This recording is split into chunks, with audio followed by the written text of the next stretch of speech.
but it's definitely the time that's going to be well spent because we have two very, very special guests that we're extremely happy to join us and talk about everything to do with futsal officiating and talk about their stories. And that's Peter Nurse and Marc Birkett over from England, our great friends over there who have made such a tremendous impact on the game. And both of them are synonymous with excellence in futsal officiating. So gentlemen, welcome over to this webinar customized for you with the red carpet rolled out. How's things out in England for you guys?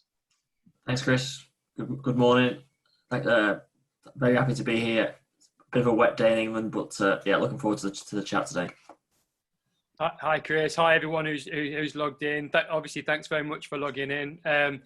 Not so wet in the Midlands of the country, but yeah, really looking forward to sharing some of our experiences and hopefully we can offer some advice and some helpful tips for you. Well, that's excellent. And, you know, we have our good friend David Figliano help moderating the questions. So everybody from around the world, if you have questions for these two phenomenal elite FIFA Futsal referees, now's your opportunity to do so. And at the end of the session, what we'll do is pick a few questions to ask and, you know, hopefully yours gets answered as well. And our other moderator over here / host is Alex Fletcher, a Canadian Soccer Association licensed futsal official, and also with us over here at Futsal Canada. So Alex, welcome to the fold as well, mate.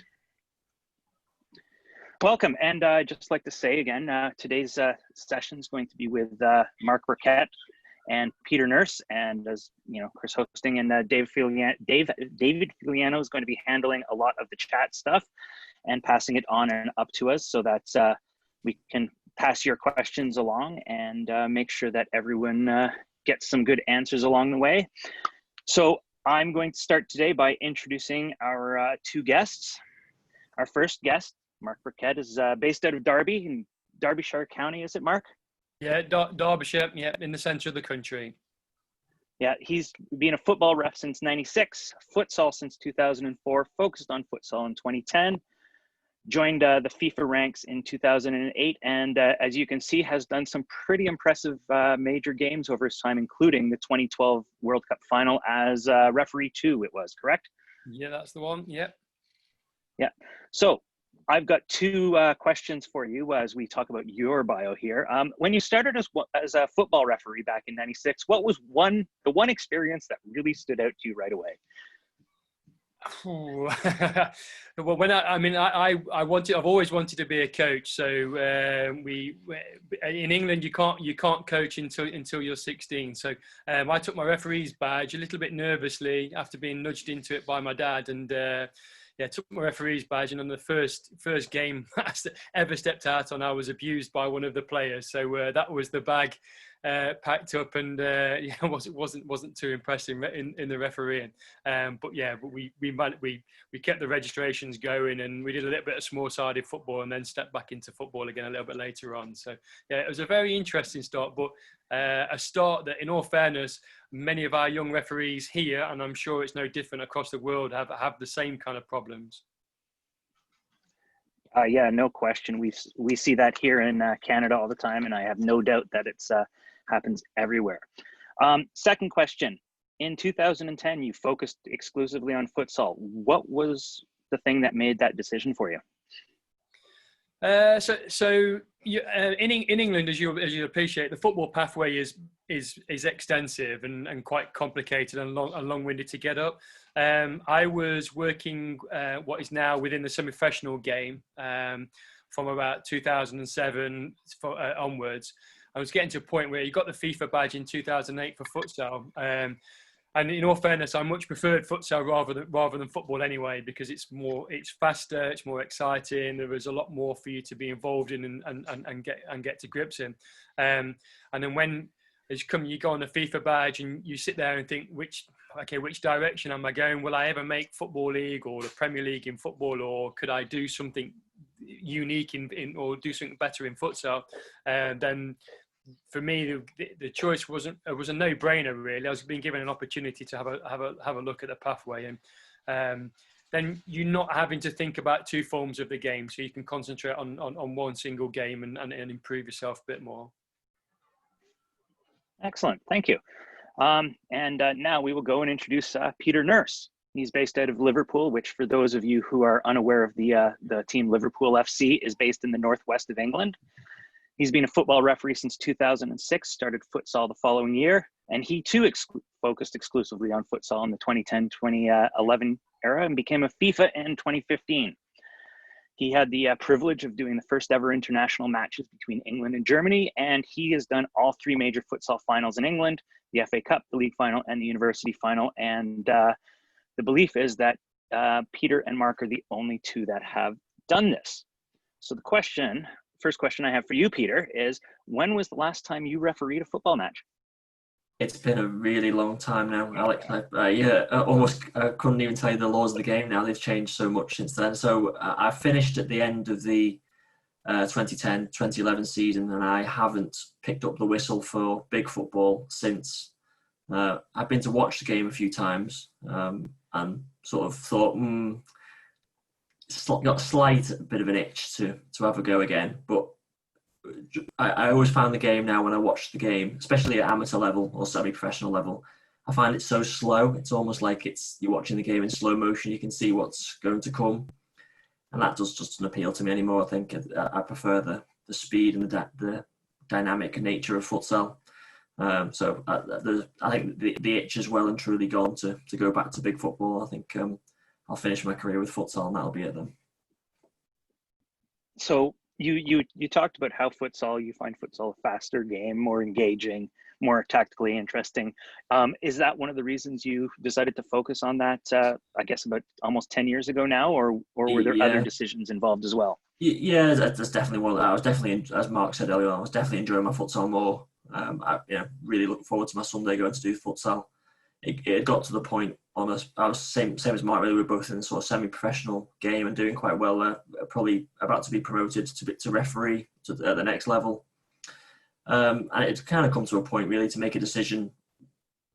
Do I want to do all day Saturday doing semi-professional football and then all day Sunday doing futsal, which is going to take me the most interesting path? I could see how things were going to start opening up in futsal and had some really good opportunities already starting to appear on the radar that could come. But this is way before even the idea of that I could ever be a FIFA official. That was never, when I started out, I think it's probably most referees, you never think I'm going to be a FIFA referee. I'm sure most referees think the same. It just becomes a step-by-step approach and eventually becomes a goal.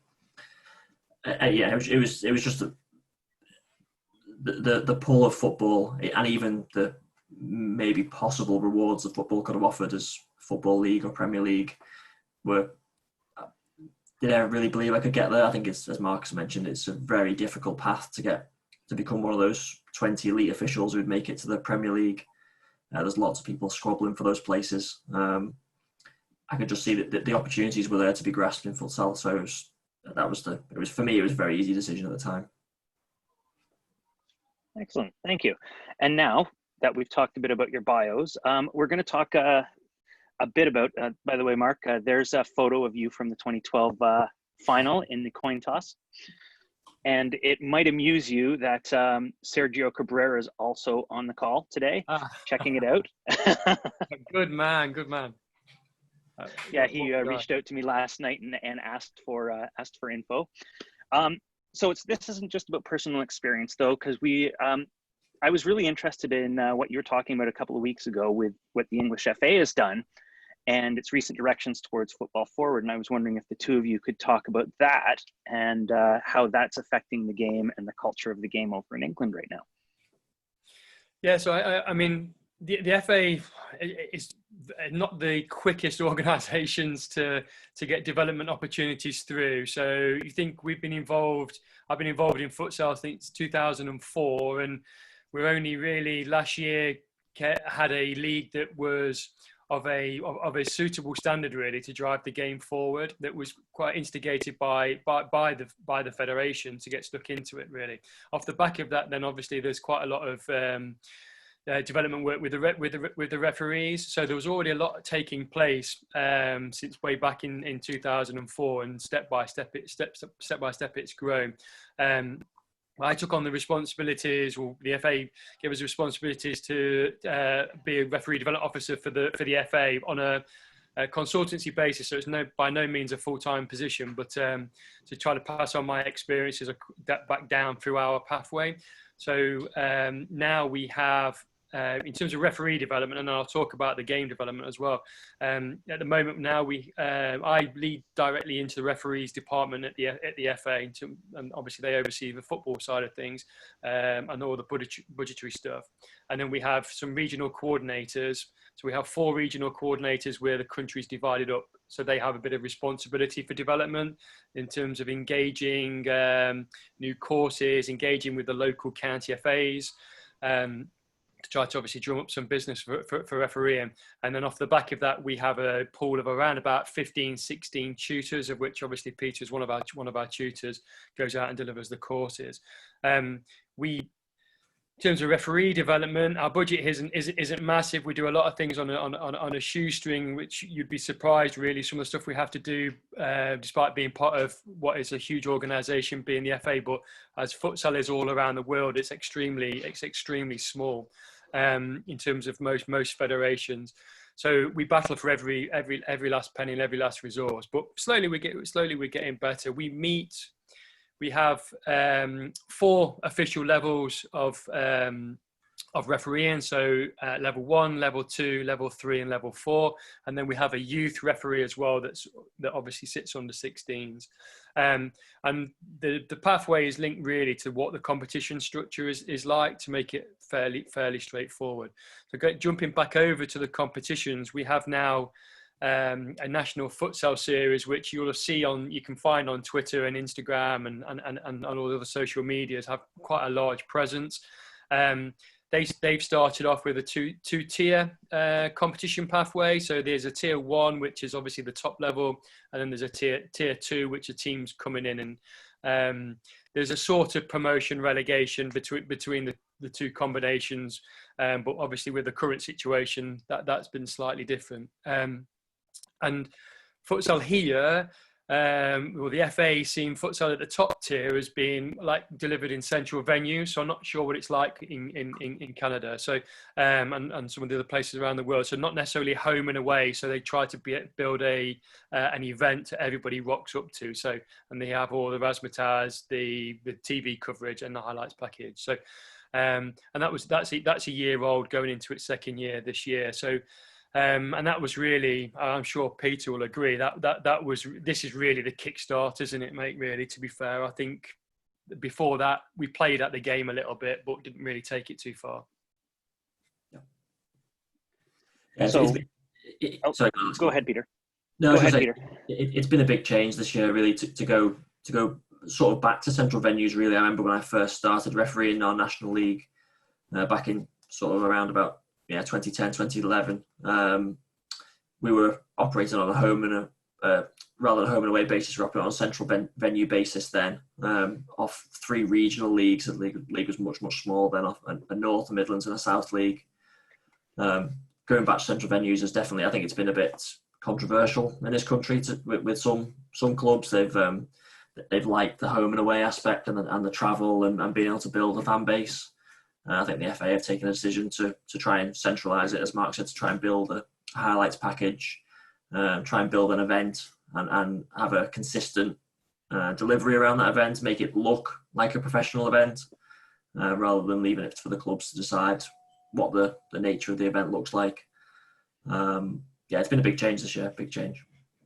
Yeah, I think with that change, for the first time in terms of our angle, it's the first time that the FA and the futsal committee within the FA have actually reached out in terms of refereeing. So refereeing has been massively integrated into the whole planning process. Whereas, again, I'm sure it's very familiar around the world that refereeing is often the last thought of piece of the jigsaw, whereas actually we've been part of the planning stage from beginning, from stage 1 of the new competition right the way through to where we're at now, and that's helped us raise our profile and also and managed to get us a slightly bigger budget that we can use within referee development, which we'll enjoy to spend this year.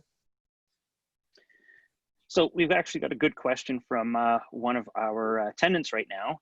asking, is futsal part of the England DNA program? And if so, how, and are referees part of that? So I'll, Nurse, if you want me to jump in, and then if you want to add to it. You probably know this a bit better than I do. So the England DNA, yeah, absolutely. Futsal holds. So if you're a coach that's asked the question, futsal plays a massive part in terms of the foundation stage. So that's the first entry point, really. So from sevens through to under 12s, the FA call that the foundation stage. So it's massively part of the DNA. Small-sided games, lots of touches, indoors, better experience than being out on a park in the rain, all those kind of things. In terms of refereeing, it's still very much seen as a game, as a separate game. So us to try to bring in youth referees that have outdoor experience is proving a bit of a challenge. But as the game is now more widely played, and as part of the DNA, and more counties and more leagues are providing futsal as a product of their normal traditional football experience, then the referees now can mix and match, which we've got to jump on, really. Excellent.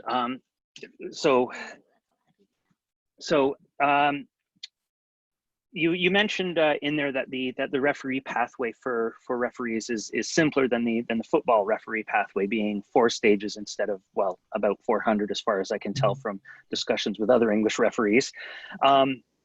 How have these changes by the FA helped referees and helped that pathway to bring referees up to the top levels? I can start on that one. I think, as you mentioned, that the football pathway is very complex, and there's a lot of people at the other levels. And I think, to some extent, our pathway in previous years has been a little bit disorganised and subject to change almost on a year-by-year basis. I think a lot of the work Marc's done over the last 12, 18 months, 2 years, really, is to sort of stabilise that pathway and make it very, very clear what the levels are and what the expectations at each of the levels are. I think there shouldn't be anyone now within the futsal community or futsal refereeing community in England who's involved in the pathway now, doesn't understand what the levels are and what you need to do to move between these levels in terms of fitness tests and attendance at CPD sessions and online laws of the game tests and the meetings that we have and those kind of things. And I think that's something that was missing before, really. It was a bit more of an ad hoc process. I remember back to my sort of time jumping through the levels, and it was almost a sort of an elevator approach. I think it was kind of you all of a sudden just arrived and the door opened and you were at the top of the national game anyway, with sort of quite rapid progression from there. I think it's now much more structured, very clear pathway to follow, and that goes as much as for up as for down. I think all the referees now, in a good way, are kind of on notice that this is what you need to do to be at that level. But if you don't, if you're not performing at obviously performance based on the pitch, but also on your fitness tests and your little things around the game, around admin and attendance, then you'll be moving down the level as well. I think that was kind of missing before, really. Yeah, no, absolutely, Nurse. I think you banged it. I think both yours and I's pathway has been relatively short to go to where we wanted to go to, and well, we were fortunate to get to. And within that, you miss some learning opportunities, and you have to learn those in a very different environment. Whereas I like to think that now a referee joining at day one takes a longer pathway than us, good couple of years extra, which is then better experience. So when they reach the top of the game, then they're fit enough. They understand law. They understand the environment of which we're trying to create, and they can just hit the ground running. Whereas just not being just dropped in at the deep end. Excellent. One other question relating to the England DNA and the futsal environment that you guys are in, and I think I know the answer to this, but it might lead to another interesting thought. But is it mandatory that English Football League teams, and specifically Premier League teams, have a futsal program built into them at this point? Or is there any plans for that down the road? So unfortunately, it's kind of a yes and a no. So in terms of the professional football academies, they work off what they call an EPPP program, which is their academy-based program, and there's different categories in the academies, but they have different playing programs through the year. So they start off outdoors. Then they have some small-sided outdoor competitions, but then for the winter months they go indoors. But that's only for the academy teams. So, and that's only as an optional extra. So it's not mandatory for them to do it. But Man City, Liverpool, Man United, most of the big teams, Arsenal, of all enter teams, and that goes from under 10s right the way through to 14s, but stops at 16s because of the contract in football. But it's not mandatory, and it's not mandatory for clubs outside of the professional game to have it. So we're not in a luxury position of having a Man United futsal team, and we've just seen this week Juve of now having in Italy are having a futsal program, which might lead into a bigger opportunities further down. I think just to follow up on that, I think sometimes I think some of the clubs take it more seriously than others. I think some of them are playing sort of almost lip service to it. It's, you know, we'll participate and we'll play five aside almost rather than futsal. Some take it very seriously, but I think others are not quite as invested as some teams are. Yeah, I think there's an extensive coach education program now behind the clubs, where again, maybe 5 years ago that wasn't the situation. So the part of EPPP, they have to have UEFA B to take part in the futsal program. They have to have a UEFA B coaching qualification. So the coaches are learning more and understanding that format of the game, so, and the benefits that whether it's taken as a game in its own right or as part of a player development tool. Excellent. Now I think we've covered off a lot in terms of the English FA, so I think Chris will be happy on what we've talked about there and their pathway and their organization, because he'd asked specifically for us to include some of that stuff. So question for both of you. You've both hinted at it so far in your earlier comments, and hinted also that your pathway was different from what the pathway is nowadays. But can you talk about what your path to becoming a FIFA level futsal referee was, and how it happened for you? Yeah, I'll go first. So obviously I joined as you said, I already joined the program in sort of 2010, 2011. Started out working on our national league. I said it was home and not home and away then, it was central venues. It was quite good then because we'd have a observer, assessor come and watch us for the game. He'd referee maybe 2 games, maybe occasionally 3, depending on how the fixtures fell. And he might be observed on all of those games. That was a really fantastic opportunity for me. I had a very good observer, the venue that I used to go to regularly. And it was super quick feedback. 10 minutes later, you'd referee another game and you could implement that. Obviously saw some ability there way back when, and sort of very quickly got fast-tracked through to starting to referee international games, home friendly international games. I remember doing a tournament with Marc, 4 Nations tournament with Marc, where just acting really as a third referee and timekeeper to start with. That was great just to be around that international level and start to get a feeling of what's required at that level, because that's obviously a big step to go to the responsibility of international teams.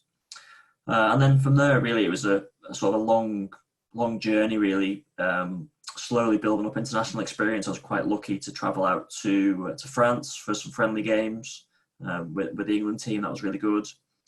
I went to the University Championships in Finland back in 2011, I think. It's so long ago now, I've forgotten the years.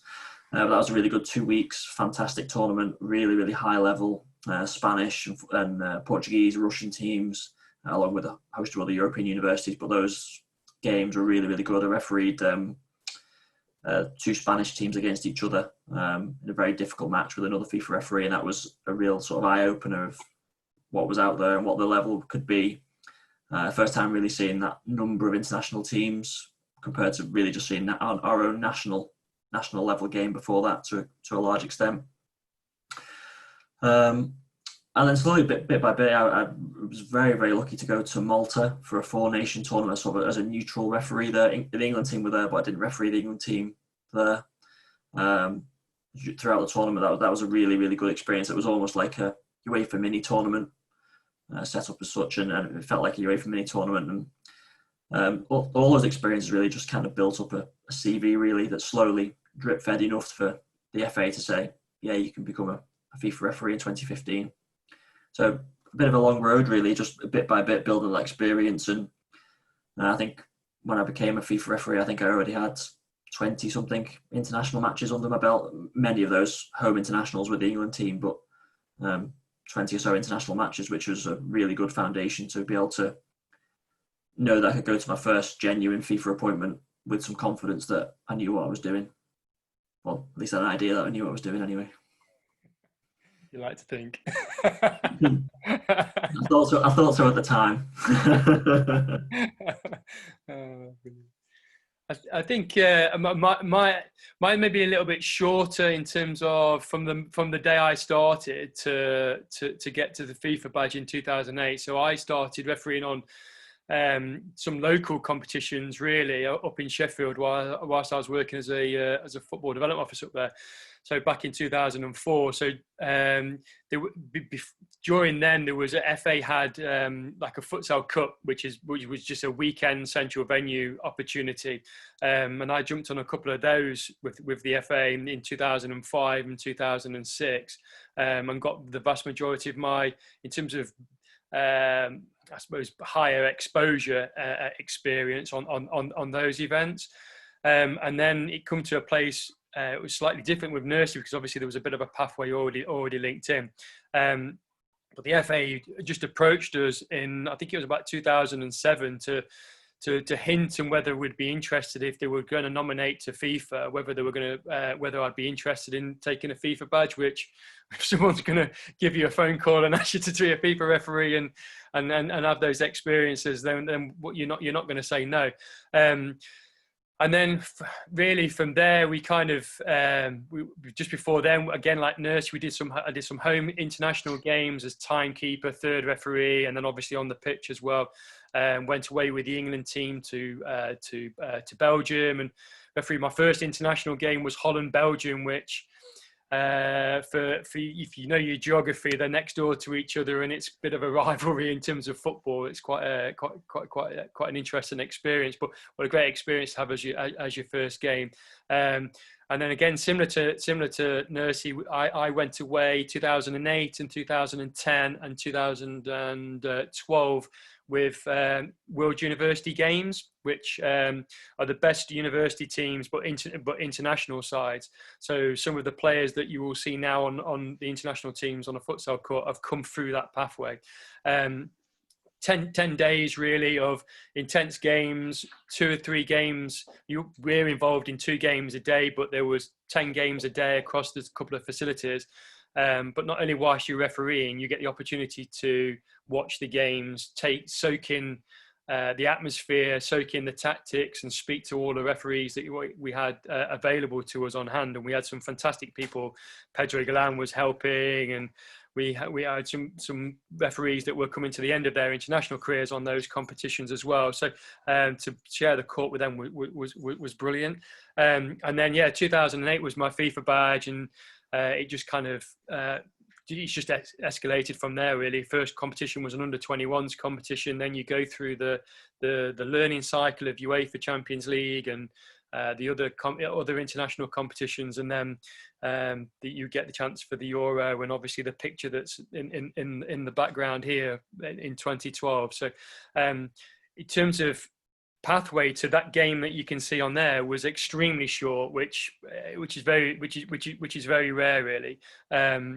So, and then your learning doesn't stop here. Most people receive the game, this final here, at the end of their career, or towards the end of their career. But mine was slap bang pretty much in its early days, really. And so there's been a lot of learning, a lot of other experiences back on from there, as you've seen from the earlier slide with the CV. So.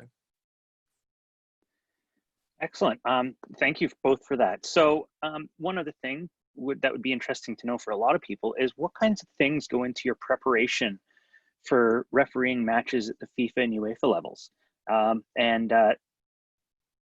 think Peter was just getting ready to go off to go do some UEFA Champions League games right before the COVID hit. So we'll start with him. Yeah, it's important to do preparation before. Obviously, there's a difference between the club and international game. If you go into referee the club game, obviously those clubs have often got heavy social media presence. You can find their games on YouTube. You can do a bit of research and you can find out how they're playing. You can look at what their previous Champions League history is like, and you can try and get an idea of what it is you're going to face. You can also talk to your colleagues as well if your colleagues have refereed those teams before. There's normally quite a lot of information out there. The national teams can be a little bit more tricky in my experience, because you often get quite a big rotation in the national teams, because obviously they're not meeting together quite as often. You can have a change of coach or something that a big change of players, sort of cycles of players coming through teams. That finding a YouTube clip from a couple of years ago can potentially do you a bit of a disservice. They don't necessarily play in that same way again. But it's still important, I think, just to understand the culture. Maybe try and learn a few words. If you're going to go and referee a Spanish team or French team or Portuguese team, maybe try and pick up a few key words that you can use. Maybe some bad words, in case you hear some bad words, might be useful as well. But it's important. I think it's important to brush up on your teams, and also to brush up on your colleagues. It's a very important game. You're going to go and referee with 3 or 4 other colleagues from different countries who you may never have met before. I've been very lucky so far that I've always been out with someone, at least one of the teams have been someone that I've met somewhere before. So you've got a very short number of days to build a relationship with them. So anything you can do on that ahead of time to make sure you have a successful week is important. Yeah, I think that's the challenge, isn't it, Peter? With when you go out, UEFA, as it stands at the moment with UEFA, the different categories, it's not very often that you get the category 1s, 2s, and 3s get to have partners, do you? So you kind of you can go out with a different team of 4 every competition. With the elite group, it's moving slightly different, and I think UEFA will slowly move for it to be couples or pairs on every competition. So when I travel now, in terms of refereeing preparation, I pretty much always referee with a Turkish colleague, Kamil. So we've refereed now hundreds of games together, and you get the same. We're similar style of refereeing, similar personalities, and you can understand where you're at with things. So that preparation is a lot easier. I think also Peter was absolutely bang on in terms of match day preparation, is understanding who the key players are, making sure that you understand the tactics. Really, I think that's absolutely massively important. The further up you want to go, there's no point in just blowing a whistle and decision, because you're not going to affect the game or be able to manage the game effectively. So you need to be able to see patterns of play. So there's a lot of preparation goes in that. We're on the championship. So if you go to a Euro, for example, the last Euro, what was really useful by the instructors was that ahead of each game, we'd have a meeting anyway to review games, but ahead of each round of games, they would break down and quiz us really in terms of who the key characters are and the key tactics and what the management are like on the sidelines and stuff, so that they're already preparing us for certain setups. So do they play long with a strong pivot, or what are they like on set plays, and what all the other scenarios really? Do they soak it up and counter, or do they play with a fly? So all those things go into that match. So at least in the back of your mind, you've got half a picture. So when the picture is reality in front of you, you can react to it a little bit better. But I also think there's some stuff that we do off the court that both myself and Peter do. We follow the UEFA do send fitness guidance out all the time to us. A lot of it's related to football, but there is a slowly drip feed in terms of linking it in with futsal as well. So we train, we obviously monitor all that performance. We are body fat, we are weighted, do the fitness tests. We now go online and we now do stuff like this really, and chat with each other and discuss decisions. So there's a lot of at this level, it's still a hobby because we're not professional, but it becomes slightly more than a hobby, really. That's excellent. If you were going to give a suggestion to a junior referee, someone who's starting at one of your lower levels, like your F4s or your F3s, or even a youth referee, what would be the one or two things you'd suggest that they try and do when they're preparing for one of their more grassroots level games, since they don't have the opportunities that you guys do yet? I think it's important when you're starting out, more than anything, just to have a positive attitude and to look forward to your refereeing and to go with a mentality that you want to learn and to when you get there to do your best. Even the best referees make mistakes, so don't worry about your mistakes. It's sometimes easier said than done, but just enjoy your games. Seek out people who are there who can help you. Find a more senior colleagues that are there. I know it can be difficult sometimes to talk to someone who you think you might think is more senior, but seek them out. One of the benefits of futsal sometimes is you can go and referee with them. So you can go and referee with your heroes, I suppose, rather than just have to watch them from the sidelines. And just watch those officials. Just go and see them and watch them and look what they do. Look how they manage situations.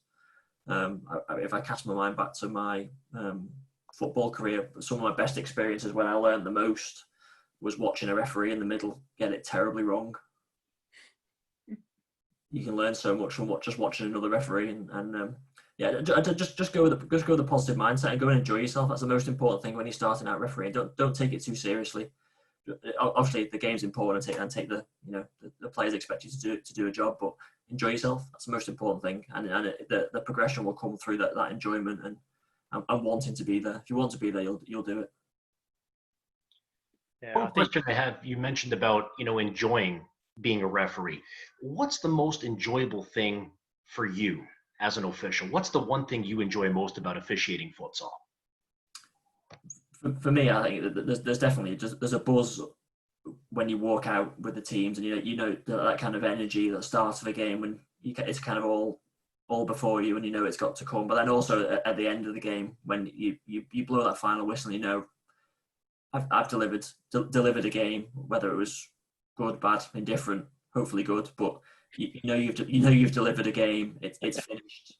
Hopefully a load of handshakes and everyone walks off, and no one's talking about the referee. That's the everyone's aim, isn't it? That everyone's talking about the fantastic goal that won it, or the bit of skill in the game, and not about the referee's performance. No, I think you're right. I think it's being part of the game. So every referee is a frustrated player. I strongly believe that, and we're in a lucky position that we'd never be able to play at the level that we referee. So for us, the enjoyment is about sharing the pitch with some fantastic players. Whether that's domestically, we can't deny we've got some fantastic players and being involved in that environment. But obviously, when we can get the chance to go away to be involved in that environment with some of the best players in the world is enjoyable, but also stressful at the same time. So it's a balance between you enjoy the moment and the pressure, and I think that's the challenge in terms of for personally to go out there and deliver, like Nursey said, a very safe game. But at the grassroots, is no real difference to go out, and there's still people on the touch lines giving pressure. And I think that it's just that in those situations, if you can keep things simple and smile and communicate, then you're gonna move yourself. You're gonna win the battle grassroots, and you'll be able to move yourself through the pathway easily. Excellent. Peter, you did mention something in your enjoyment of the game where you talked about the buzz before and hitting that final whistle and feeling good that you delivered and so forth. Related to that, how do you deal with that pressure of a match? And if you do make a mistake in that game, or a perceived mistake, and there's a lot of disagreement with one call that was pivotal in the game, how do you deal with the fallout of that pressure? Or have you ever been in that environment? Yeah, absolutely. I don't think there's a referee as successful or certainly otherwise who hasn't been in that situation. That's the life of the referee. I can think of a number of decisions I've made over the years which I wanted the ground to open up and swallow me whole at a time. And it can be difficult. It can be difficult to put that behind you. I think you've got to have a sort of, you're strong mentally, and you just kind of have to tell yourself, okay, next decision, and try and put it to the back of your mind. It can be difficult times. It's easy to dwell on a decision, but if you dwell on a decision, you're not focusing on what's happening next, and that's the most important decision is the next decision. And you've got to have that sort of tough mentality, really, just to try and switch it off. Sometimes it's good at halftime to if you need to vent a little bit at halftime, you have the chance, or a timeout you've got a colleague there you can talk to. It's very good if you've got the headsets in. You can talk to your colleague. Your colleague can give you some encouragement, and so, keep emphasising that message to switch on, move on to the next decision. I think that's really important. But yeah, there've been plenty of decisions. I could rattle off a list of decisions I wish I hadn't made over the years, and I'm sure Mark could. Yeah. But you can't turn back the clock. You can't turn back the clock. You've got to just move on. Your next decision is the most important one. I think it is difficult. I think if you depending on the level of the game, your mistakes weight more on a situation. So without a shadow of a doubt, where every referee makes a mistake, and you know what? After the challenge we have when we go away is that the games come so thick and fast. You haven't really got time to dwell on that experience. Yes, it was a mistake, but even in the game itself, the next decision is a second away or a blink away. So you've got to park it, move on, and exactly the same at the end of the game. Yes, you're going to be disappointed, and maybe it whirs around your mind overnight, and maybe you don't have the best night's sleep the day after that evening. We've all been in that situation, but then you've got to hit the next game. So you can't dwell on what might have been. It's just one of those things, really. You just hope that it doesn't have those mistakes don't have a bearing on the game in big games. I think just to follow on from that, I think Mark just mentioned the sleepless nights. I've certainly had those, even on UEFA tournaments where decisions followed, and I've barely slept the night after. I think one thing that's really important is you need to own your mistakes. I think that's really, really important. You're going to go to a debrief the next day, and you're going to see the video, and the video is going to show in black and white that you made a mistake. And I think it's important that you have to say, you know what, hold my hands up. That isn't a good decision. But what can I do from it? What can I learn from it? Why did I make it?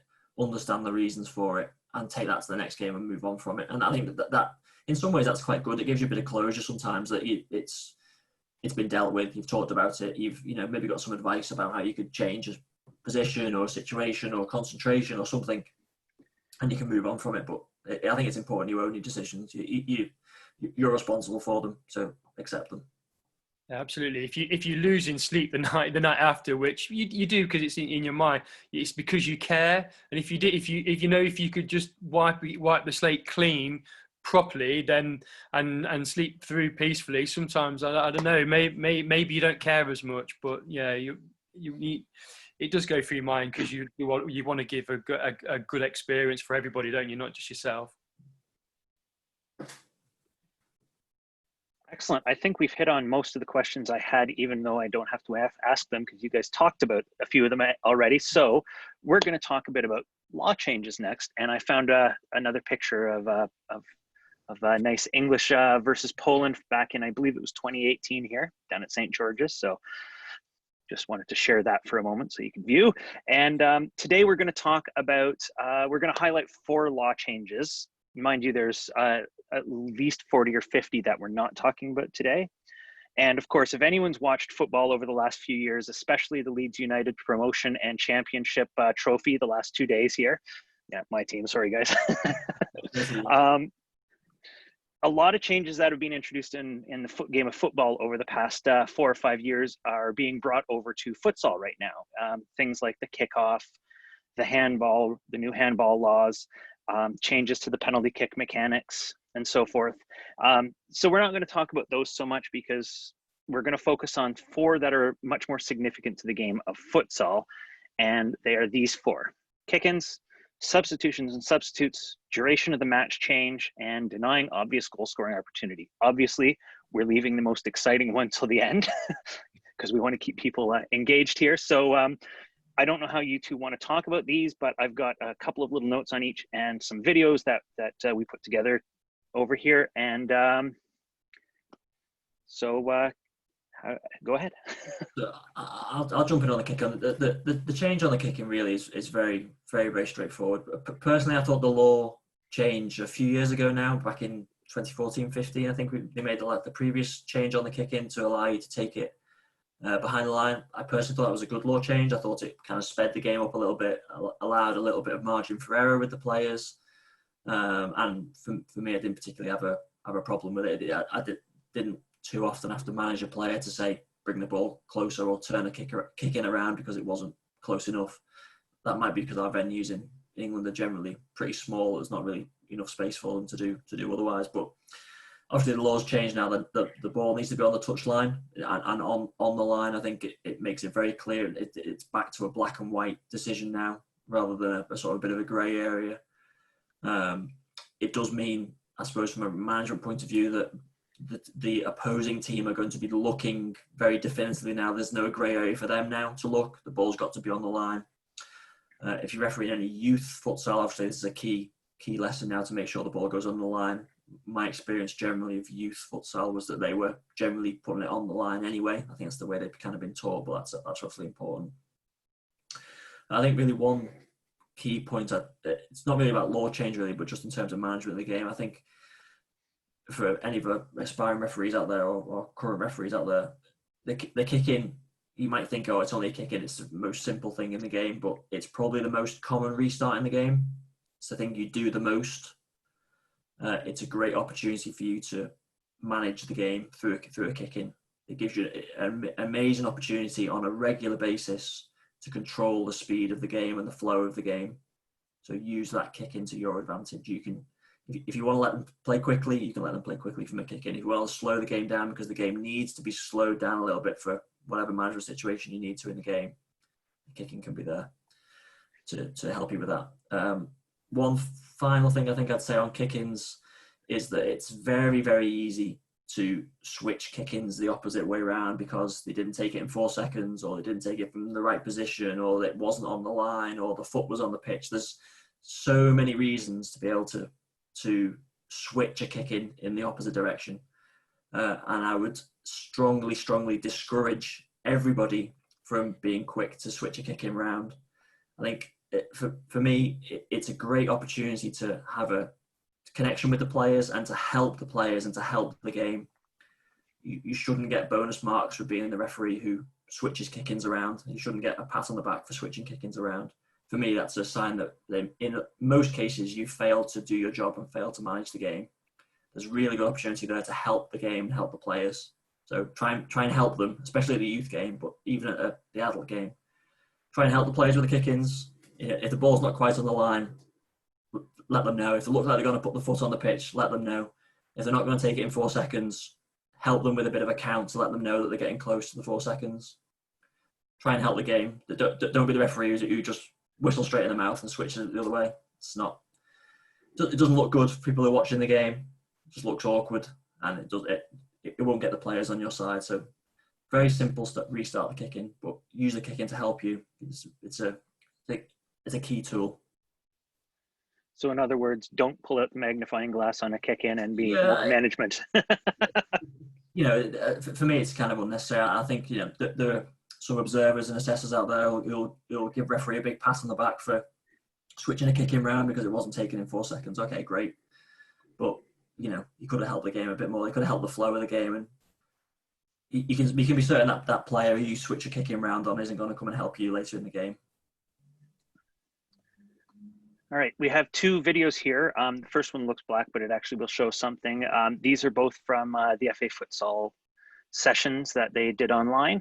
So I'm going to show them quickly, and then if you've got anything to say, go right ahead.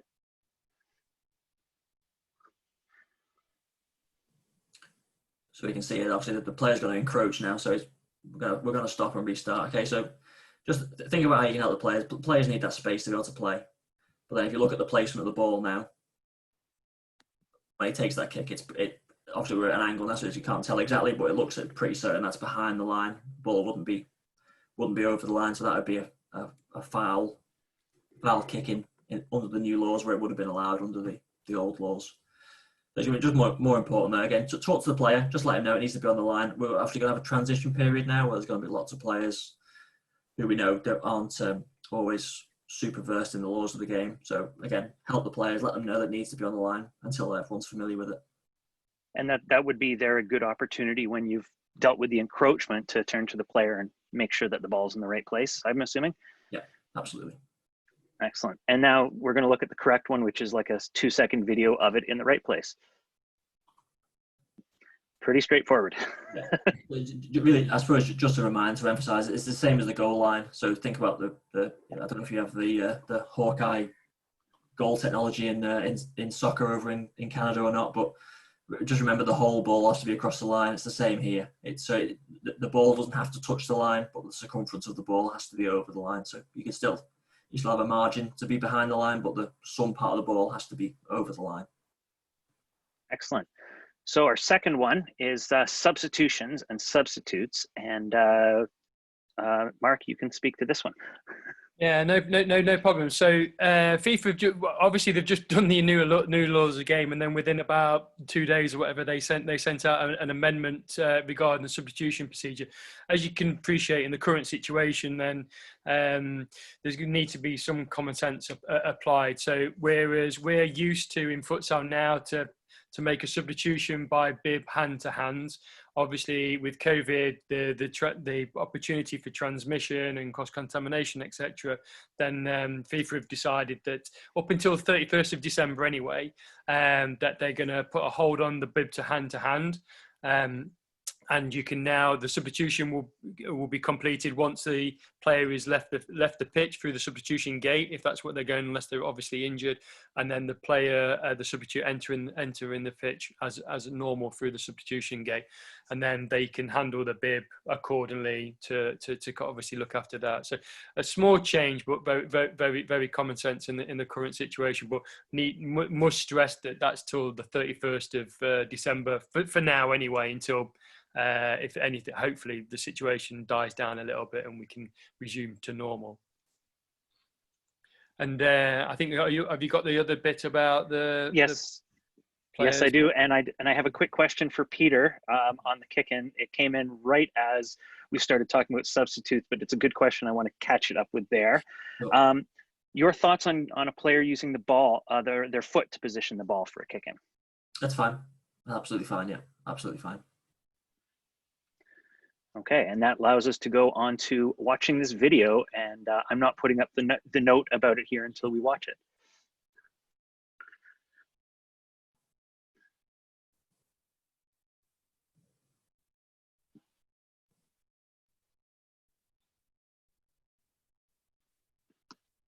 So we'll put that back up, and I will just pause it there for you, Mark. Brilliant. Cheers, Alex. Yeah, so I thought most people are probably looking at it thinking, oh, crikey, okay, you've got 5 aside, you've got the 2 goalkeepers in place, what's going on? But the recent change within the laws of the game is regarding the substitutes and the number of substitutes that are allowed to warm up. So as you can see from the right-hand side of the video, we have, I think it's 6 substitutes, kind of warming up, leaning on the crash mats and having a chat. So they're not really warming up, but the new amendments means that there's only 5 official players that are allowed to warm up on either in the designated area, whether that's behind the bench or to the side of it. So obviously the logic behind that is that only the maximum substitutions they can make at any one time is 5. So it's fairly straightforward.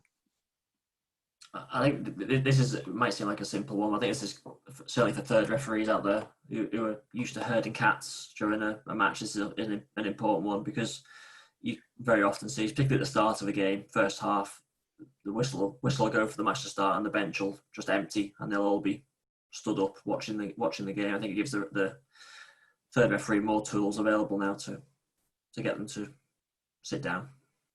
Yeah, and I think you can help the referee. Again, it's only a small part of the game, but actually as a third referee, you can help the referee in these situations because the players warming up, or even on the benches with the technical staff, they can cause problems to the referee by protesting or just being an annoyance, really. But you can actually bridge that gap. So if you're going to go and speak to players about warming up in a polite manner and do with them in a professional way, then when they come up, they might actually help the referees. Whereas if you're going to go across to them in an aggressive manner and go, "Oh, sit, you've got 6 up there, sit down," or whatever, then that's not the right manner in which to do. So when they go on the pitch, they're already a couple of steps higher. So you maybe come in and cause problems on the pitch. So something very small, but in terms of management, it adds to that whole game management experience.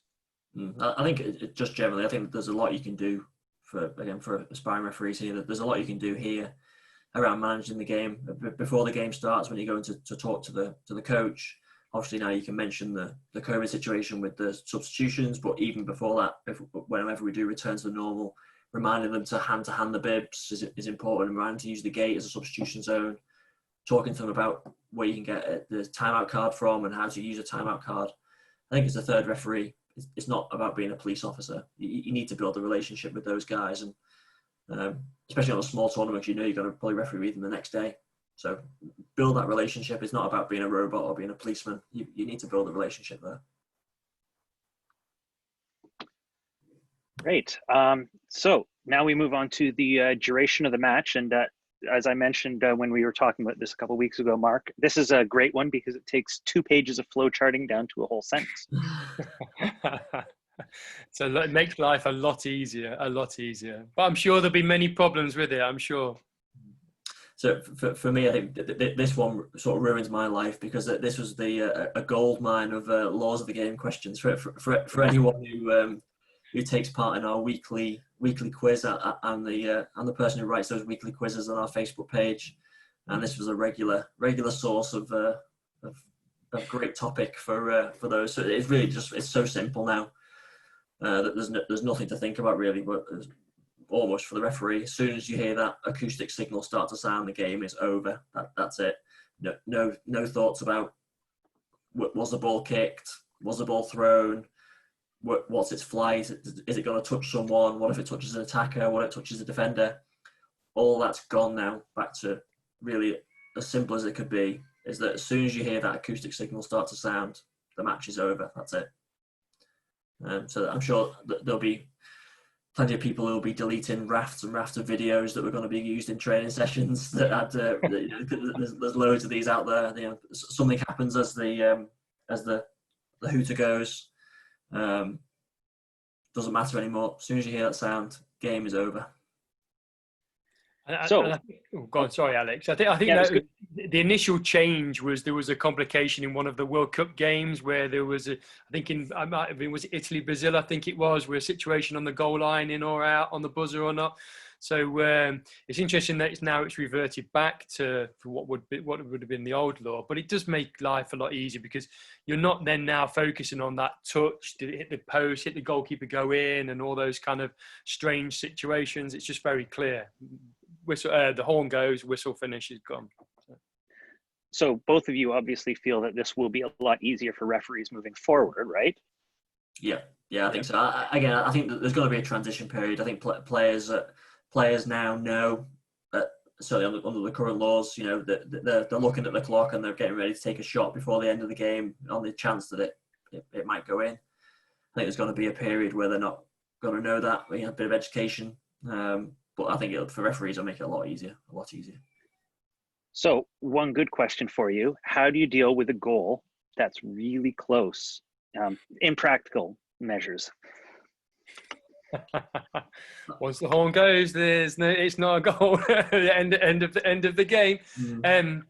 I know we've had these posted onto on our CPD sessions. I mean, there's some interesting questions, but I think it's about game management, isn't it? Like in a situation, if you've not got a timekeeper, this won't necessarily affect myself and Pete on our competitions, but at grassroots, whereas if timekeeper's not paying attention, is late to pick up the whistle and stuff, it's those split seconds.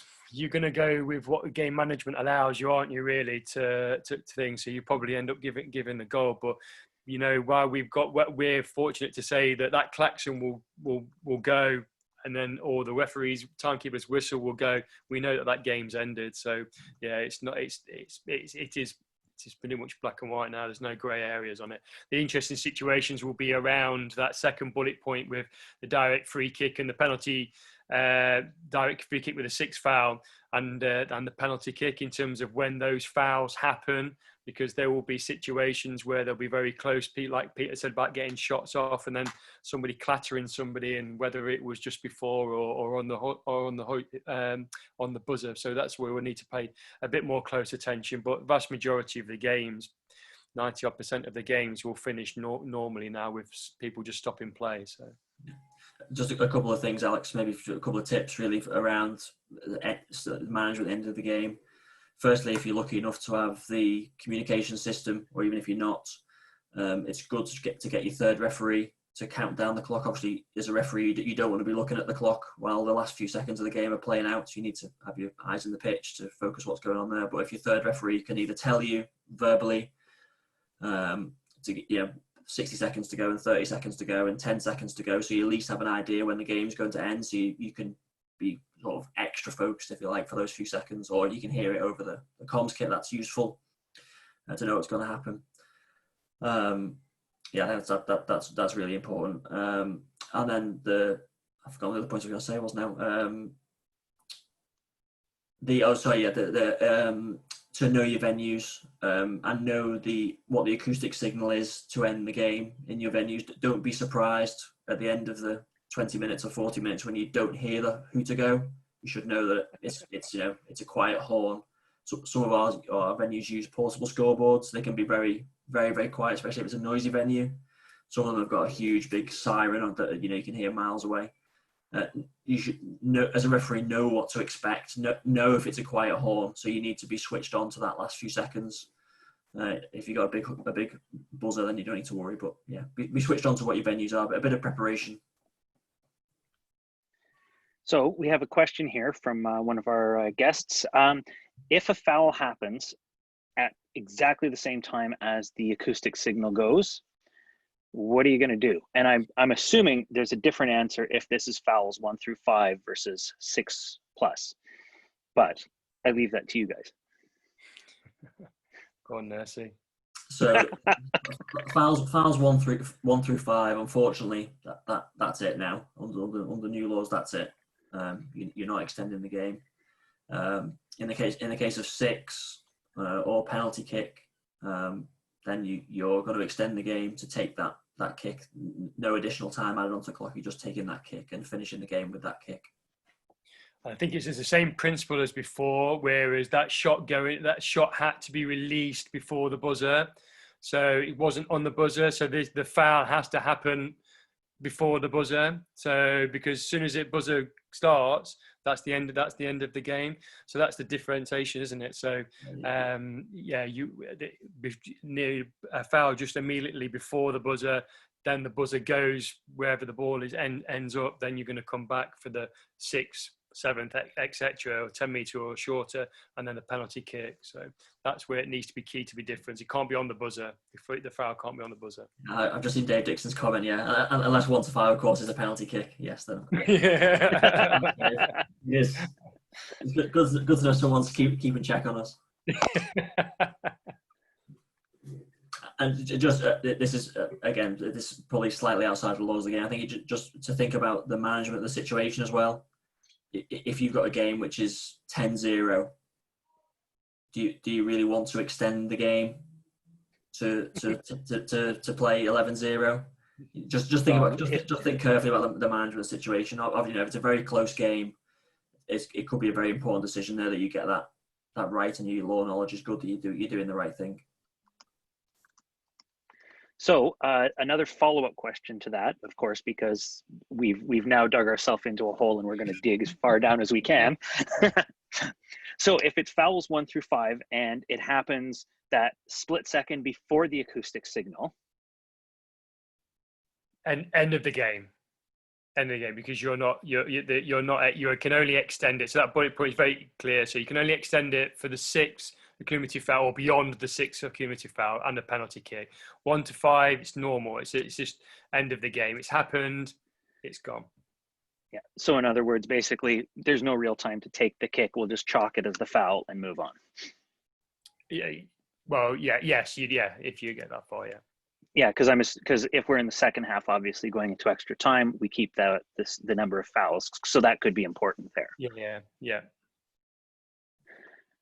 All right. So moving on to our favorite, and I chose one sentence out of the entire changes for dogs. So here, denying obvious goal scoring opportunity, because it's really, as far as I can tell, the main important point on this.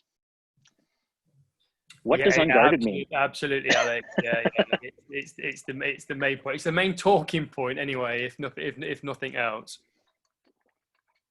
So what does unguarded mean? And how does it affect the change to denying an obvious goal scoring opportunity? But it's irrelevant to the goalkeeper. So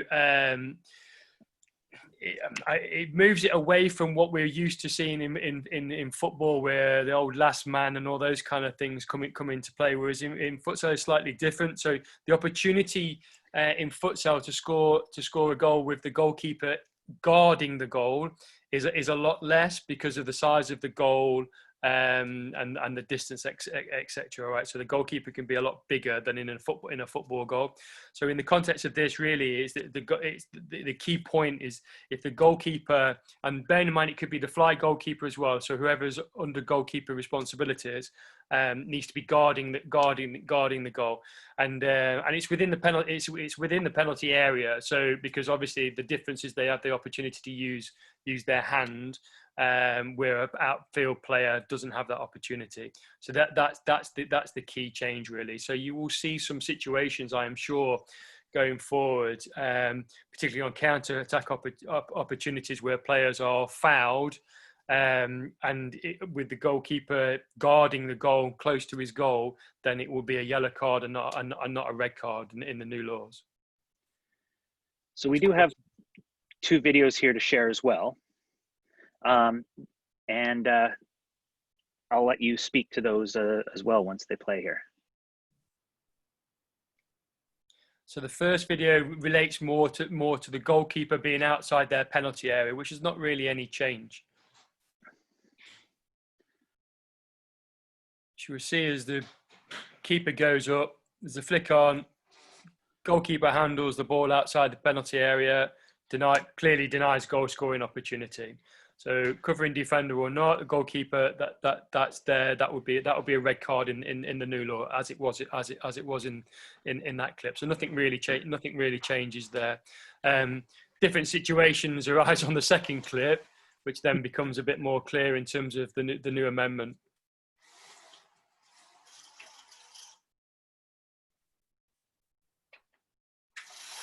Okay. Don't know if you'll be able to scroll it back. Yep, just a second here. How about right there? Perfect. All right. So in this situation, it's clear where the goalkeeper is. Okay. So the goalkeeper is in his penalty area. All right, guarding his goal. So the opportunity for that forward, although it's obviously been very clearly taken away from him by the white 5. The goalkeeper potentially could stop that goal scoring opportunity being the last player. So in this situation now, in the old laws, this was clearly a red card, but in the new laws of the game, this is a yellow card. All right, this is a yellow card offence. So it's very different, and I think this is where will cause a lot of problems for our referees. I think coaches will probably start to use this as a tactic as naturally as the players, and I think then we need to be conscious of how those tackles are coming in. So if they're this is a holding offence, so it's not really that strong, but if somebody is going to hack somebody down, for example, are we looking to a more degree of being it serious foul play rather than maybe initially we'd have maybe issued it as dogso, dropped it down as a dogso, whereas we'd be looking for a bit of a higher sanction now. So it's something that's going to really challenge us. I'm sure Nursey will agree. Yeah, it's definitely a big change. I think that as any referee will know, you've already got a lot to consider when you're making a consideration about dog show. You're thinking about the control of the ball, the direction of the play, the distance to the goal, the number of defenders. There's already a lot of sort of snapshotting you should be doing as a referee to think about the situation and try and put ticks or crosses against those. Now we've just got another criteria to fill. Maybe the first one you should start with now is the goalkeeper in the goal. Is the goal guarded, to use the right terminology? Because as soon as the goal is guarded, you're now in a situation where it can't be dogso.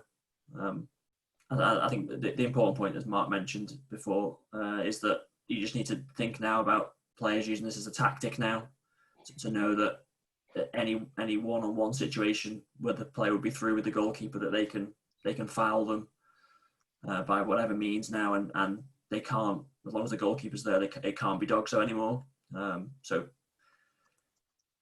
yeah, that's it. I think this could be dangerous. I think you need to be aware of that. I think it could be a little bit of sort of it's not very fair play, I don't think, to play in that kind of way. And I think you could see reactions from the foul player, whereas before the foul player might know, okay, I'm going to the player's going to be sent off, and that's going to be that. I think you should be switched on now that there could be some reaction that player is going to stay on the pitch. Maybe not a reaction at that moment in time, but maybe a reaction later in the game.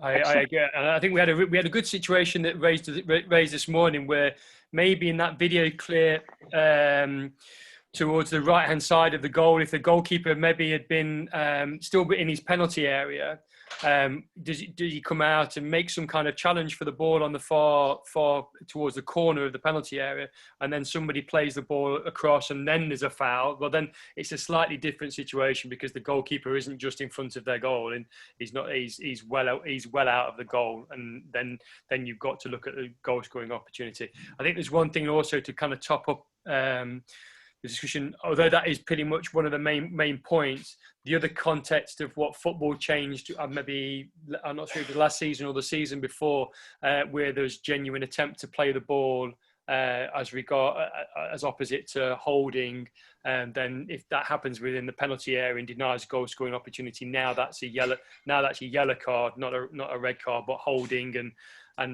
not a genuine attempt is still remains a red card, as it does exactly the same as it does in football. I think just briefly back to the unguarded and the different situations. I think there's going to be a lot of clarification needed. I think for us from UEFA and from the associations to issue some previous clips that they've got that showed a lot of different situations, and to talk through that. I know UEFA are planning to restart the sort of video calls with the referees shortly, I think. And I'm sure this will be a hot topic for us to discuss, to look at a lot of clips and to say, yeah, as Mark said, in this situation when the goalkeeper's here, it's not considered guarded. When he's here, it is considered guarded. So on and so forth. So to give the referees some framework to work in between. Because I think at the moment it's kind of really you can only read the laws of the game and interpret them as best you can. So 2 quick questions here that will inevitably not be quick, but we'll try. Number 1. We've got a goalkeeper in his penalty area, but he's slipped and he's laying on the ground. Is that considered guarding, or do you even know yet? Yeah, that's really to the point I just made. Really, there's a lot of situations as to what does constitute guarded and what does not. I think that there's positionally and his ability to defend the goal or to guard the goal, use the right terminology. If that's compromised, how does that affect the doctor situation? I think we're going to have to wait and see some more examples and get some more clarity on it, really, before we go and apply it. It's the same with some of the questions that have come in. I see the two attackers against the goalkeeper and 2v2 situations. The only thing we've got in law at the moment, which those that have read it, in terms of the number of attackers, greater defending player, but with the exception of the goalkeeper. So guarding his goal, this would be considered dogso. So really, in that law, it's still at the moment we need that clarity. Is that two attackers against the goalkeeper, but the goalkeeper stood up. There's a pass, and can he stop? Is that guarding according to the law? Then it looks like that might be the case, but we need that absolute clarity, because then that's going to make our lives more difficult or easier in the long run. But I'm sure that's coming down. Obviously, these new laws are very new and very raw for everybody. Yeah, I think at the minute the laws we have at the moment, the understanding we have at the moment, as soon as the goalkeeper's there and is guarding the goal, then no dogso.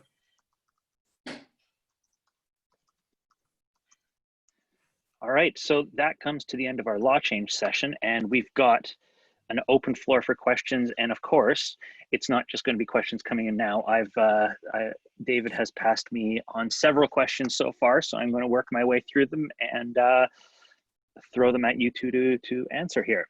So our first one is from someone who's been working as a coach and involved in conversations about rule adaptations for youth players, and was wondering what your opinion is as, you know, FIFA referees on this topic. Should FIFA or the government bodies adapt the rules so that there's almost a youth set and an adult set, or should they keep them as they are with the ability for local associations to change them? Or what are your other thoughts? My personal view is they should allow the local associations to adjust them accordingly. We've seen there's a few in the current amendments. The one that jumps out immediately is the goalkeeper throwing the ball over the halfway line for youth and veteran and disabled versions of the game. I think that those kind of things are fantastic to encourage the players to play rather than just throw it long. I'm sure anyone who's refereed some youth games will have seen those games where the ball's just launched one end to the other and totally bypasses all those 8 players that are stood in between. It's not helping anyone, that version of the game. And I think it should be down to each local association to determine what they need. So I think there's some flexibility in the laws of the game on pitch sizing, things like the throw. There's all sorts of things I think you can do that leave it to the local associations to decide. Have a sort of a benchmark at the top that this is the laws of the game that applies to the game, and let you adjust it from there to suit your needs, your local needs. Yeah, I absolutely agree with Peter. To be fair, I think I know the work that we're doing with the FA at the moment is that they're going to try to standardise what the amendments to the grassroots game's going to be. So in terms of what actually suits, but I think it's probably better that that a local league can decide within the parameters of the laws of the game to make those necessary amendments, and makes life easy, because what suits us in Derby doesn't suit maybe things in St Helens near to Nursey, you see. So, but for central competitions, I think it's important that there's obviously some structure to it. There's too much rugby where I live, as there is in Toronto. I think that one thing, just to all things to say on that, is it can cause a few problems. We see that probably most often with youth competitions, where you'll have a regional competition where they use a subtle subset of rules against another regional competition where again they use a very subtle subset of rules, and then when those teams come together at a national competition, there can sometimes be a bit of a disparity where they're used to this set against this set, and they're only subtle variations, but I think it can cause some. I think for me, it should be for the national association to set for youth competitions. These are the rules for youth competitions within the broader set of the futsal rules. I think that everyone knows where they're coming from. They're easy for the referees to deal with it, and easy for the players to deal with it and transition between those steps of competition. So one of the other law changes was the change of the mechanics for counting on restarts and the 4-second count. And now it's also included, we count for indirect free kicks and direct free kicks. What do you two think of the new mechanics, or have you even had a chance to try them out or do them, or are you standing around your living room doing this a lot? I haven't tried them yet. I've actually seen the book. We knew the changes were coming. We've been counting the same way and signaling the same way now for a long time now, really, I suppose. I'm sure we'll catch ourselves getting it wrong now and again when we first start. It'll definitely be again, it's one that I talked about kick-ins earlier on being something that the referees do a lot. This is the thing you do probably the most as a referee, more than blow your whistle. You count all sorts of different situations. So definitely something to practice before the season gets underway. Hopefully get a few friendly games in before we have to blow a whistle in anger. yeah, I'm sure some of us will still be counting on autopilot in the wrong way. It's an interesting change. I mean, obviously powers that be believe it's the right thing. Maybe more visual. I can get it for for an indirect free kick where the two referees got their hands up. Maybe one's got the hand up, one's counting. It looks better, but on a kick in, you're probably going to be in some of the players' way more than anything else than not counting sideways or counting out wide rather than counting up in the air. That's an interesting point. I think it'll definitely one thing we would coach younger referees to do is about how they position themselves at kick-ins to make sure they're on the wrong side of the player, if you like, the away from where the ball's going to go. You have to really think about that now, because if the player wants to play back across you and you're suddenly moving your arm into the player, you're gonna have to think very carefully about how you count and position yourself at kicking now to be much more important than it was before. So other than speed, one of the biggest differences people notice between refereeing outdoor full-side football and indoor gymnasium futsals is the higher intensity of player and coach reactions and the higher chance of dissent in those tighter enclosed spaces where there's more contact and direct interaction. What are your thoughts on this, and is this something you've encountered, and how do you typically deal with it? Yeah, well, just how exciting the game gets, particularly those last 10 seconds or so, it can be chaotic for the referee and for the third referee. I think it's important about what you set your ground rules at the very start of the game of what you're allowing, and making those relationships, which we hinted along a bit earlier in the discussion. I think the interesting difference is now with the changes of law that you can, again, the same as football in terms of the yellows and reds. And we trialed it last year on our domestic competition, and I think it was only me and Nursey that showed you. I don't think we didn't dismiss anybody last year at all, did we, from the phone? But the yellow card for the technical staff really helped, because it just brought down that level where we're talking and every other man management technique we tried wasn't working, and rather than binning them straight into the stand straight away, it gives them that opportunity. So yeah, absolutely key. But you need to also be very sympathetic as well, because if you're in a game and it's 0-0 or it's a semi-final or whatever is a really important game, and it's closed, then the benches and technical areas are going to be excitable. So it's about a lot of it in that situation there towards the latter end is about damage limitation in terms of what you can control to make sure that the referee is protected more than anything else, because they're not going to sit down. They're not going to help you greatly because their emotions are so high. Otherwise, you're just going to be back and forth saying, please sit down, please sit down. It's just going to be ineffective. So, yeah, the earlier the management technique is laid out, and the better. But most of the coaches you come across on a more regular basis will understand your personalities, whether it's me, whether it's Peter, or whether it's anybody else in the room today, that all have different management styles.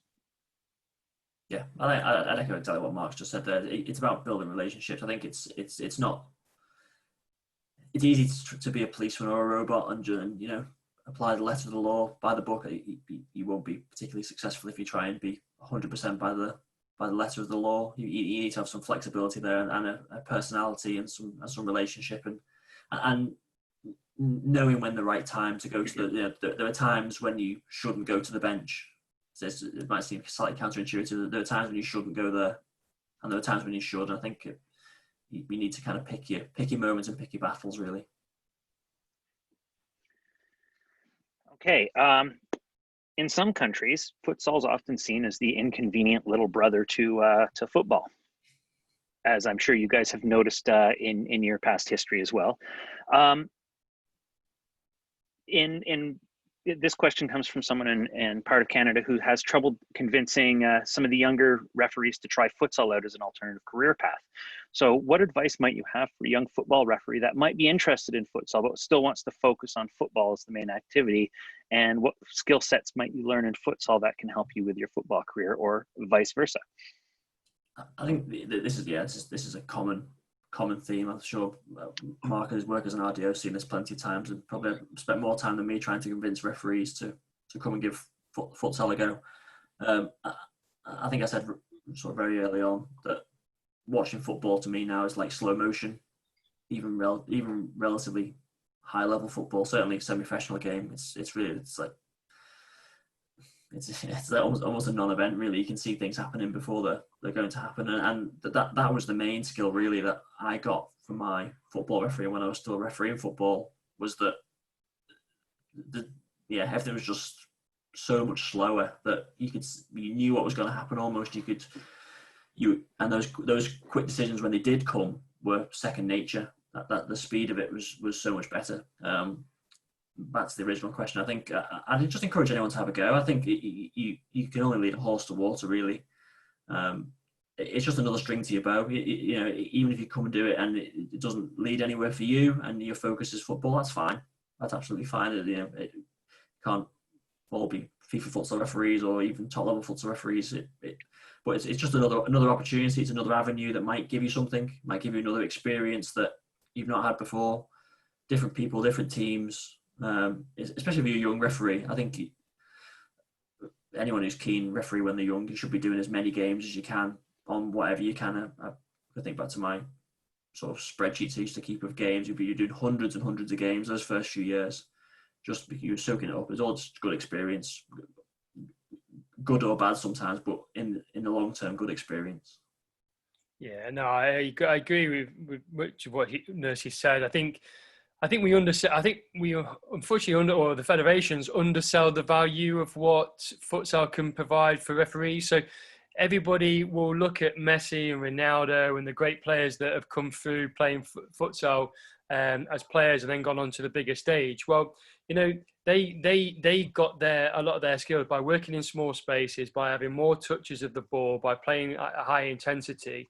To be able to make the game, football, a little bit slower so they can picture things further out.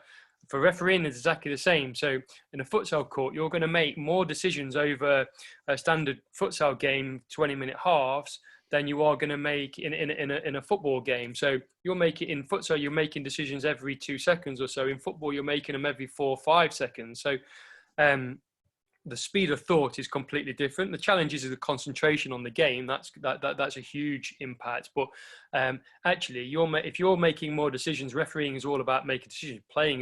Coaching is all about making decisions. But you'll make more decisions continually in a shorter space of time. You're going to improve as a referee.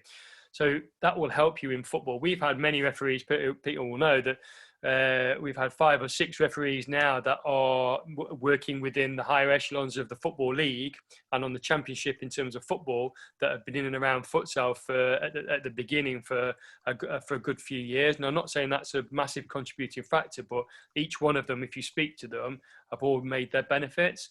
I think also if you have a look in terms of what we try to sell as a referee development officer's position, that this doesn't apply all around the world, but in England is often very wet.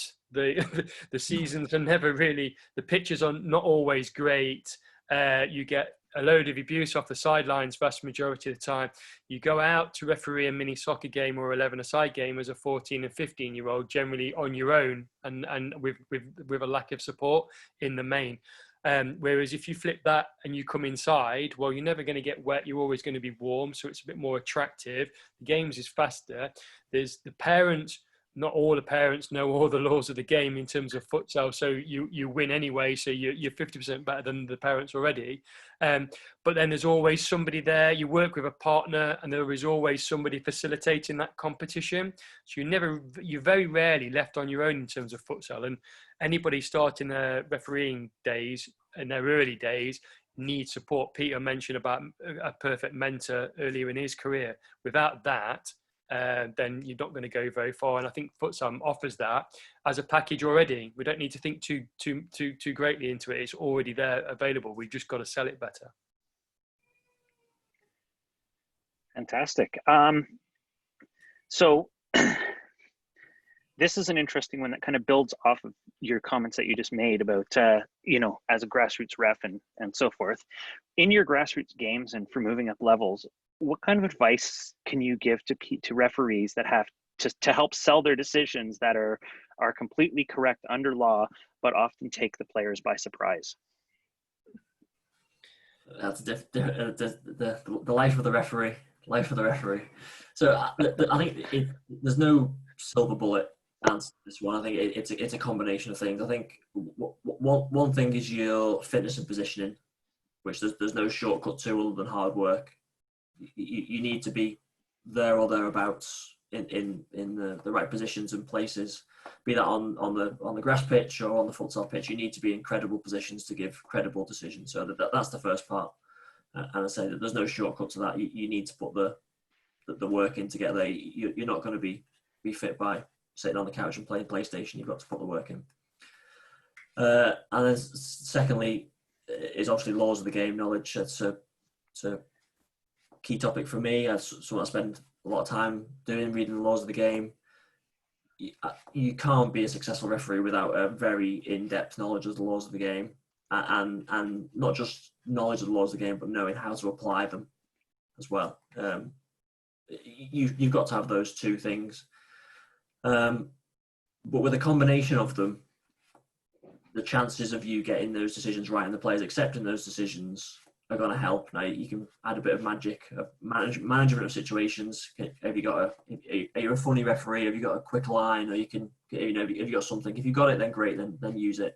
If not, then don't. But a combination of that fitness and positioning, being in the right place at the right time, knowledge of the laws of the game, and making the right decision, and knowing, really deep down knowing that is the right decision for this situation, and a bit of luck and management.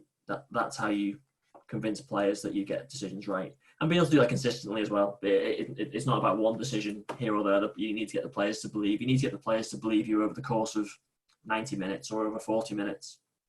That, from the first decision of the match, I can trust this referee. I can trust his decisions, and sometimes you'll get away with a decision with that if they trust you as a referee and trust you to give good decisions. Maybe you'll get away with one that's wrong. They'll give you the benefit of the doubt. But if you're getting them wrong from the first minute, then good luck. Yeah, I think chucked in for us is the body language. I don't think you can underestimate how that body language has an impact, huge impact on the game, on your management technique. So we always teach our younger referees the core is alongside Peter's knowledge of law and fitness, but actually your signaling, your strength and your communication, that body language, if it is strong, then players are going to believe in you. You don't have to be officious and over the top, but if you portray strong signals, strong communication, strong whistles, and those kind of skills, then you're going to be able to sell most decisions. Players aren't necessarily going to argue with you unless you're 50 odd meters away. But if you're on top of it, they'll go with that, no problems. But yeah, I was always from my early refereeing was told, particularly around signals, you look confident in your signals, you sell everything. So Chris also has a question that he wanted to raise with you, and then we've hit the end of the questions that have come through that I've seen, and then once Chris has answered his, I've got one more question for the two of you, and then we'll begin our wrap up. Great. Well, one question I have is, we've all seen that UEFA has really pushed the development of the sport to another level with their youth tournaments and their women's competition as well. But one thing that seemed to be lacking on the international stage are high-performance female referees. And I think the first time I actually saw Marc was in 2012 over down in Thailand. And one referee that really impressed me was a Brazilian named Renata Lecce. And I haven't seen her in a while, but I recall seeing just how amazing she was as a ref. If you guys had the magic wand and brush, how would you go about in getting more female referees involved in futsal at the grassroots and allowing them a pathway towards the international level? That's a great question, and something that we've posed to the FA on many occasions over the last 12 months or so. The challenge with the FA is trying to get them out of 11-a-side football at the moment, because obviously there's a big push. In terms of UEFA, then I know that they've integrated their female referees into already the men's categories anyway. So they're already going out on the various rounds. And obviously, when it came to the Women's Euro, it was almost an all-female team. So some countries are pushing it. Spain, Portugal, Turkey has a female referee, in Italy. So they're already embedded into that elite end of competition. The challenge is engaging those younger referees. But I go back to an earlier point where actually we need to look at how female sport and the football clubs it's very social rather than, and it's a very different mentality. So actually putting them into an arena that is a lot safer indoors, a lot more social, rather than it being out on your own and in the wider world, then actually that should benefit female referees. I know from our development program, not just the futsal program, but the football referee development program, is that we did have good success in terms of bringing female referees indoors to learn the basics of futsal and them enjoying that environment. So I think it's just a matter of, again, selling what our sport is. I think, and the fact that there's mentors and support available to them that might not necessarily be available for them in football it will be a huge factor. Yeah, I don't have a lot more to add to what Mark said there. Really, I think we just need to encourage them, as we encourage anyone to come and join our game, come and take part in our game. We're more than welcome. We have had female officials in the past. It's a little while now since Lisa was with us. One of our former officials is now a FIFA assistant referee on the women's game for big football. So we have had female officials in the past, just few and far between. I think that there aren't that many of them in the big football game, and therefore there aren't that many of them drip down through to us. But as Mark said, it offers a fantastic platform and space for really quite safe refereeing, really a very safe refereeing environment for a number of reasons. That's good for people starting out in the game and for females as well. They need more of those role models. Everybody needs role models, don't they? If the profile of the game and the women's game is on television and is with the UEFA and CONCACAF and all the other federations, then people can sit and watch those games and you go, no, actually, I'll either want to play women's futsal or I'm going to be a female futsal referee. So if you've got those people in place in the profile, then it'll be a natural process, won't it? Well, you'd like to think so. I think even having that pool of players, because so many referees might drop out of that pool of players. Having that pool of players just with something to aspire to and watch. You know, we've had Euro Championships now, but we still don't have a women's World Cup or equivalent of. They're the kind of competitions we need to push for and get those competitions up and running, because that's what will drive the next generation. It's not a quick process. It's not a quick process. You're talking multiple years before you start seeing that feed through to the referee and then back at those people coming through into the elite game. But it will happen. It will happen.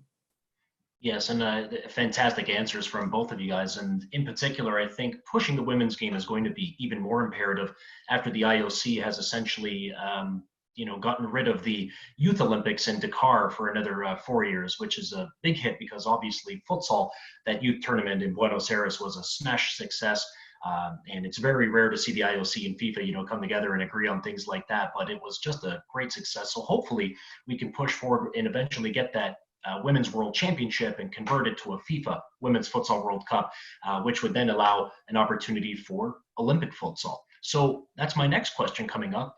Being from a country that hosted very successful Olympic Games, what's your vision of Olympic futsal? What does it look like? And the greatest guessing game from everybody in futsal, when does it happen?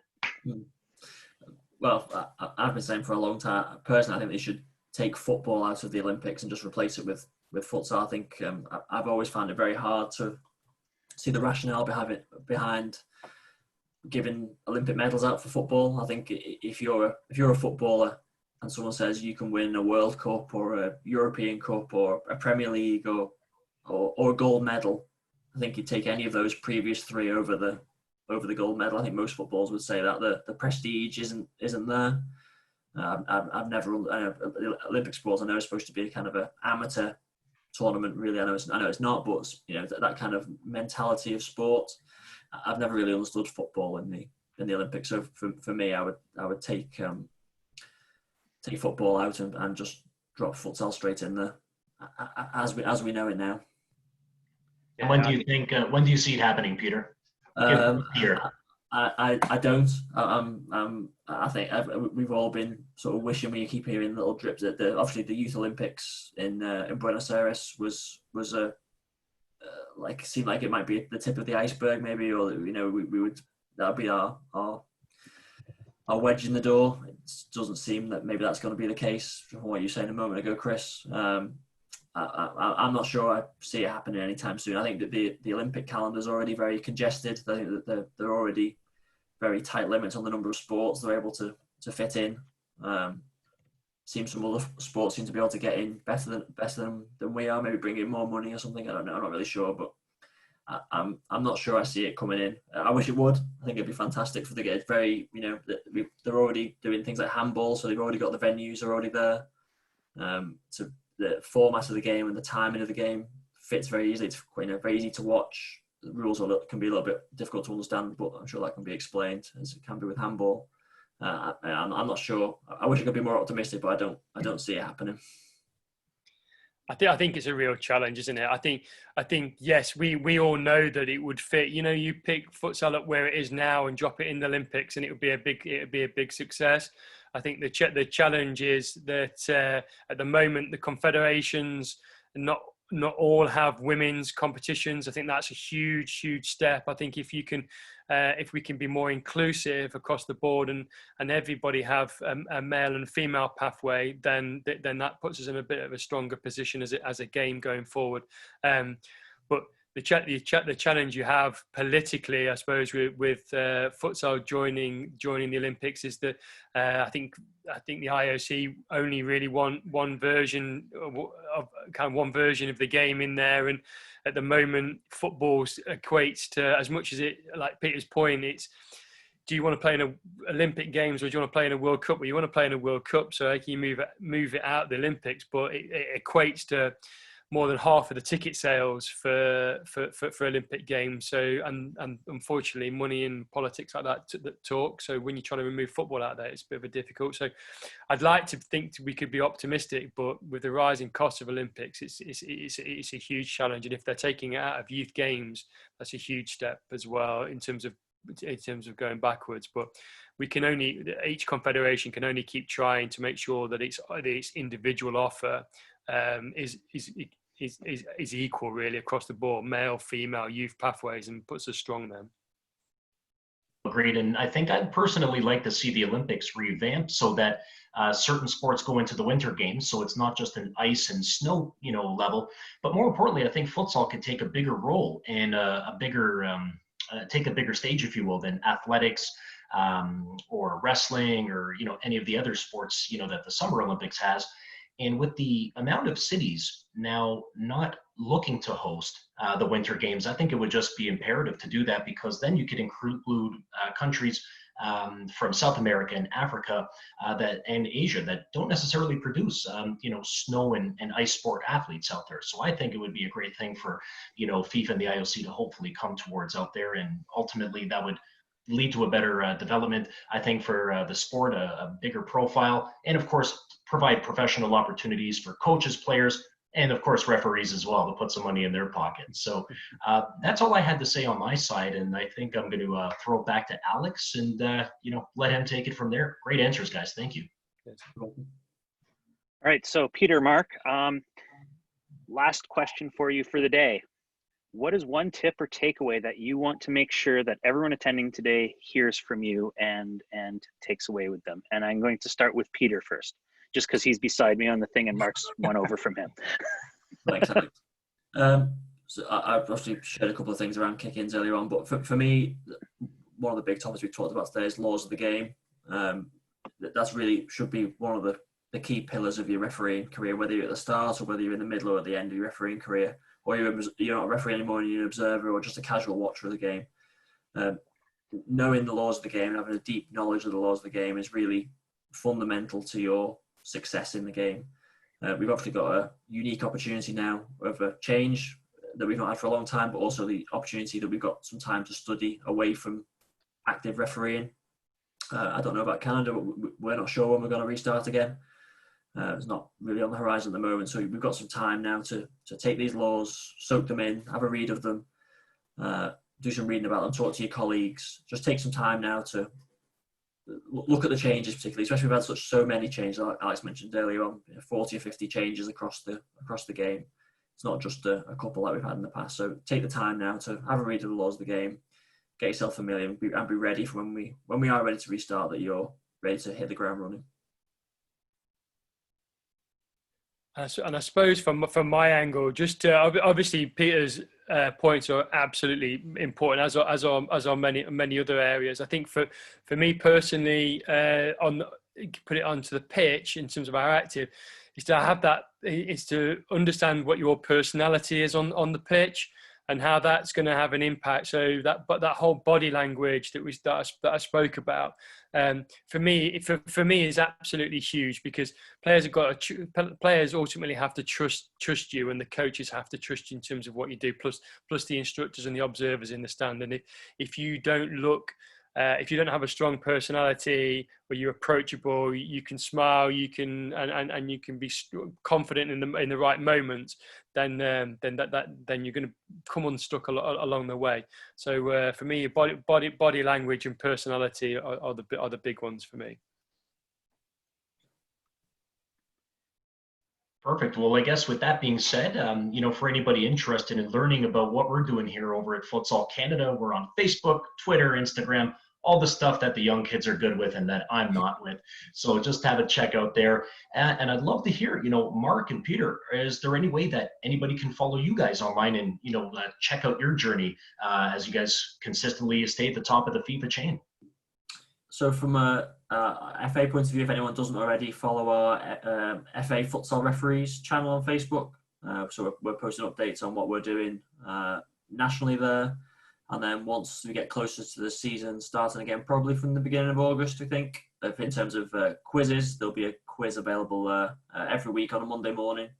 One law question, anonymous, so you won't feel like a fool if you get it wrong, but hopefully you'll learn something along the way. We'll post a question there every week for you to come and have a go. So that's the FA Futsal Referees channel. I can share. Alex already got that link, but I'm sure Alex can share that around. Post with everybody. Come and give us a like there and follow what's going on there. Yeah, we do share Peter's FA Futsal Referees questions, and there's a Facebook Futsal Referees group. We share them in there and encourage people to follow the FA Futsal Refs, because they don't just share good questions, they actually occasionally share other bits of useful information too. So. Yeah, brilliant. And we have the Twitter handle is the same, and an Instagram handle is exactly the same as Facebook as well. We do have a YouTube channel which we trying to develop and make sure we put the right kind of content out there. So that's one of our projects this year. But yeah, you'll be able to follow us on all the usual social medias. Once you find one, you'll be able to link into all the others.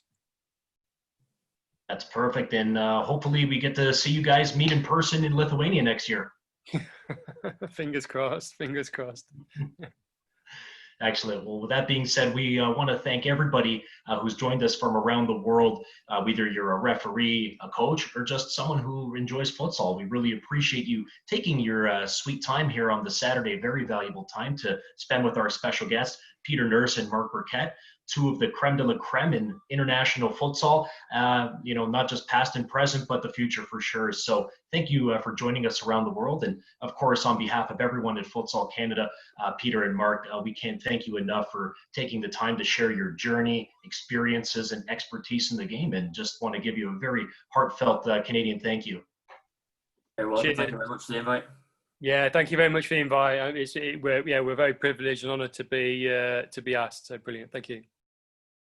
Excellent. Well, with that being said, thanks again for everyone for coming out, and enjoy the rest of your Saturday evening, and look forward to some future referee and coaching webinars and education sessions. But in the meantime, make sure you follow Peter and Mark over at the FA Futsal Referees if you want the best information possible to be a ref. So with that being said, on behalf of everyone in Futsal Canada, thanks one last time, and enjoy the rest of your weekend. Take care.